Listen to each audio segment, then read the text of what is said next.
El problema 6, aparte de servirnos para trabajar los conceptos de heterocerasticidad, mínimos cuadrados generalizados, etcétera, de este tema, nos va a recordar también cosas de temas pasados, lo cual siempre viene muy bien.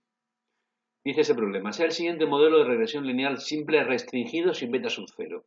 Ahí tenéis la ecuación y espero que lo reconozcáis. Como pone el propio enunciado, ese modelo, sin término constante, se trató en la hoja 1, se vio cómo era su estimación, se vio que sus propiedades algebraicas, algunas no son coincidentes con las del modelo que sí tiene beta sub cero, etcétera. Dice, suponga que verifica los 5 supuestos de Gauss-Markov para ese modelo, equivalentes a los 5 supuestos de Gauss-Markov que hemos visto en el modelo lineal clásico, el que tiene beta sub cero. Antes que nada, ¿puedes pensar un poco cuáles serán esos supuestos de Gauss-Markov? No los hemos dado expresamente, pero dada la ecuación que tienes para el modelo, ¿imaginas cuáles son esos supuestos? Vamos primero con ese punto. Bien, los supuestos de Gauss-Markov para un modelo como ese básicamente son los mismos. Solamente hay que cambiar dos detalles en dos de ellos. En un modelo que no tenga término constante, RLM1 plantearía que debe existir una relación lineal entre I y las explicativas que no tenga término constante. Lógico. Es decir, una relación en la que beta sub cero sea cero. Y el otro que cambia ligeramente es ¿qué es multicolinealidad exacta?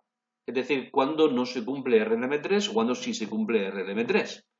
RLM3 dice no deben de existir relaciones lineales exactas, pero ahora esas relaciones lineales deben de incluir o implicar solamente a variables. Mirar RLM3 en el modelo clásico y se permitía que hubiera una constante. Es decir, no tiene que existir esto, donde aquí hay un cero, cuando en el caso del RLM3 para el modelo clásico, esto era o podía ser una constante cualquiera. Quiere eso decir que si, por ejemplo, las variables cumplen esta relación, como esto es 1 y no es 0, esto, por ejemplo, no habría problema. Unas variables que cumplan esto no implican que RLM3 no se cumple. RLM3 se seguiría cumpliendo. Esto no pasaba en el otro modelo. Si ahora lo aplicamos al modelo de este problema, en el que hay nada más que una variable explicativa, RLM1 quiere decir que debe haber esta relación entre y x, y RLM3 quiere decir que no puede darse esto con una sub 1 distinto de 0.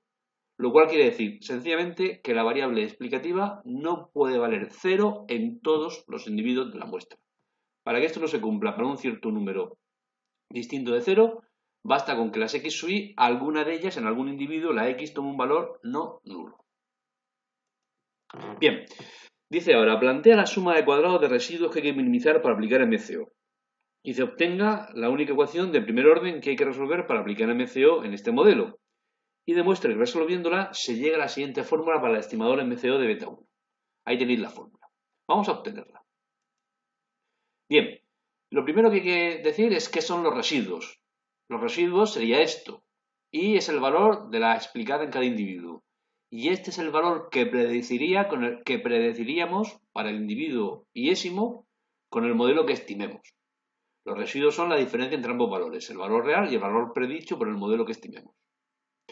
Bien, os recuerdo que MCO lo que hace es derivar esto o calcular, maximizar esto, minimizar, mínimo cuadrado, minimizar esto en betas, en este caso beta 1, y para ello lo que hay que hacer es derivar e igualar a 0. Derivar solamente una vez, porque no hay más que un beta 1. Bien, pues derivar esto es muy fácil. La derivada de esto sería 2. La derivada de lo de dentro respecto de beta 1, que sería el menos y x y. El menos 2 observar que lo saco fuera de la suma, pues es un factor común. La x sub i queda dentro de la suma. Y lo de dentro, perdón, elevado a 1. Esta es la derivada de la suma al cuadrado de los residuos. Bien, esto es igual a 0 y se despeja beta 1. El menos 2 podéis pasarlo dividiendo, quedaría que ha de ser esta suma igual a 0. Y para despejar es muy fácil, podéis coger esa suma, hacer las operaciones que aquí indica.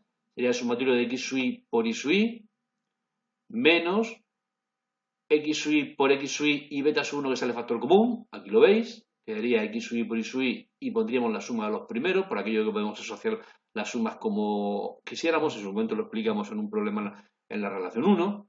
El segundo sumando quedaría sumatorio de x sub i por x sub i por beta sub 1 y ese beta sub 1 podría ser el factor común con el beta sub 1, con el menos delante, perdón. quedaría esto, y despejar de aquí beta sub 1 es muy fácil, quedaría esto de aquí. El x1 al cuadrado es este x sub i por x sub, es lo mismo. Bien, pues esta es la fórmula del estimador mínimo cuadrático de ese modelo. Dice ahora el apartado C. Demuestra que el estimador MCO es insesgado y calcula la varianza de dicho estimador. Se puede demostrar, no tienes que hacerlo, que de hecho todas las conclusiones del teorema de Gauss-Markov para el modelo lineal son ciertas también para este modelo. Te recuerda que si tienes que calcular ahora esperanzas, las esperanzas son siempre condicionadas a las variables explicativas, a los valores de las variables explicativas, lo cual quiere decir, en la práctica, que la esperanza y varianza que calcules es condicionada. Si hay alguna x sub i, trátala como una constante, porque como se condiciona a ella, puedes tratar los valores de esas explicativas como constantes. Usando eso, vamos a hacer ahí lo que piden, demostrar la esperanza y varianza del estimador. Antes que nada, que quede claro una cosa. En estos modelos, Gauss-Markov es cierto. Si cumplen RLM1 o RLM5, las propiedades que Gauss-Markov afirma que el estimador cumple se siguen cumpliendo. Eso sí, hay que aplicarse a los modelos de beta sub 0 distinto de 0. Las mismas propiedades, perdón, que se aplicaban para el modelo en que beta sub 0 fuera distinto de 0, se siguen cumpliendo aquí. Lo digo porque realmente vamos a hacer la demostración de una insesgadez, pero el teorema de Gauss-Markov te la aseguraría. Aún así, como el enunciado lo pide que la demuestres, pues vamos a hacer una demostración expresa. Pero por el teorema de Gauss-Markov podemos saber seguro que es insesgado. Bien, para demostrar la esperanza del estimador de este, os propongo sencillamente que I sub i en esta fórmula la sustituyáis por lo que vale. Esto es lo que vale según el modelo. Beta sub 1 por x sub i más epsilon sub i. Hago eso y operamos. Al operar quedaría beta sub 1 por x sub i por x sub i, o sea, beta sub 1 por x al cuadrado. Quedaría el sumatorio de beta sub 1 por x sub i al cuadrado. El beta sub 1 lo saco factor común y el x sub i al cuadrado quedaría aquí en la suma. Y después quedaría x sub i por epsilon sub i, x sub i por epsilon sub i. Como siempre, reordeno los sumandos para ponerlos en mi orden. En vez de poner la suma de uno más el otro, pongo la suma de los primeros más la suma de los segundos. Y esto quedaría dividiendo todos esos sumandos. Por último, simplificar aquí un poco y beta sub 1 estimado se puede expresar así. Si tú quieres calcular la esperanza de beta sub 1 estimado, la esperanza de esto, pues calcula la esperanza de esto. ¿Y os acordáis de las propiedades de la esperanza? Pues la primera, como aquí hay una suma, podemos decir esperanza de lo primero más esperanza de lo segundo. Esperanza de lo primero es una constante, beta sub 1 es un número, su media, su esperanza, beta sub 1. Y lo segundo, empezamos eso que hemos dicho, de tratar las x sub i como constantes. Si yo tengo que calcular la esperanza de esto, el denominador lo saco fuera de la esperanza. Me quedaría la esperanza del numerador. Esperanza siempre condicionadas, acordaos. Y la esperanza del numerador vuelvo a decir lo mismo. Esperanza es la suma de esperanzas y las x sub i constantes. Lo que diría es suma de las x sub i fuera de la esperanza. Y queda dentro la esperanza del residuo. ¿Qué pasa con la esperanza del residuo? Que por RLM2 es 0. Todo esto es 0 y esa esperanza vale beta sub 1. ¿Qué estamos demostrando? Que el estimador es insesgado. La esperanza del estimador es beta sub 1. De todas maneras, podríamos decir, insisto, que como Gauss-Markov se va a cumplir aquí, si se cumplen de RLM1 a RLM5, esto realmente era predecible por nosotros. Lo sabíamos ya. Eso sí, nos hemos molestado en demostrarlo porque el enunciado lo ha pedido. También podemos demostrar la varianza del estimador. La varianza del estimador, recordad, como el estimador es beta sub 1 más esto, la varianza de esto, podemos decir que es la varianza del primero más la varianza del segundo. Varianza del primero más varianza del segundo. Pero es que la varianza del primero es una constante. No sé si os acordáis de estadística 1, pero la varianza de una constante es 0. Una constante realmente no varía, no tiene varianza, no tiene variabilidad. Esta varianza es 0. Y la otra vamos a calcularla. Bueno, pues empezamos a aplicar las propiedades que conocemos de la varianza. Volvemos un momento y tenemos que hacer varianza de esto. Pero el denominador fuera una varianza, ¿cómo sale? Al cuadrado. Pues eso es lo que he hecho aquí. He sacado el denominador al cuadrado y queda la varianza del numerador. Varianza de la suma de varianzas. Las x sub i son constantes, salen fuera al cuadrado. Y queda la varianza del error. La varianza del error, RLML4, dice, es siempre la misma, sigma al cuadrado. Luego nos queda sigma al cuadrado factor común del sumatorio de x sub i al cuadrado. Sigma al cuadrado que se saca factor común del sumatorio de x sub i al cuadrado. Simplifica y queda la fórmula de la varianza. Esta es la fórmula de la varianza si se cumple de RLM1 a RLM5. ¿Qué dice en el último apartado? Bien, suponga que no se cumple RLM4. Supón, por ejemplo, que se conociera que la varianza de las perturbaciones no es fija, que es, como dice aquí, lo que vale la variable explicativa en el propio individuo. Dice, varianza de x y condicionado a los valores de las explicativas en la muestra, es la explicativa del propio individuo, al cuadrado. Esa es la varianza. ¿Qué pasa entonces con el MCO? ¿Es insegado? Acordaos lo que pasa en el tema 1, en el tema 3, como lo que pasa en el modelo clásico. Aquí se ha dejado de cumplir RLM4, ¿vale? Gauss-Markov no se puede aplicar, pero el teorema de insecadez sí. El teorema de insecadez, como se cumplen de RLM1 a RLM3, te lleva a concluir si el estimador es insecado. ¿Qué no se puede aplicar? Gauss-Markov. ¿Por qué? Porque RLM4 no es cierto. Bien, pues entonces la conclusión final de RLM4, que además es óptimo, en concreto helio, es lo que no pasaría. Luego, ¿ese estimado se puede afirmar que es helio? No. Se puede afirmar que es insecado porque RLM1 a RLM3 se siguen cumpliendo, pero no que es helio. Bien, ¿qué estimado se puede calcular aquí que sí sea helio? Pues lo que hemos llamado en clase el MCG, el método de mínimo cuadrado generalizado. ¿Te piden que lo hagas? Sí se puede. Vamos a ver qué se puede. Bien, el método de mínimo cuadrado generalizados pasa por dividir por sigma sub i la ecuación. Si yo divido por sigma sub i, ojo, sigma sub i en este caso es x sub i, la varianza es x sub i al cuadrado, sigma sub i la raíz cuadrada de x sub i al cuadrado, x sub i. Divido por x sub i.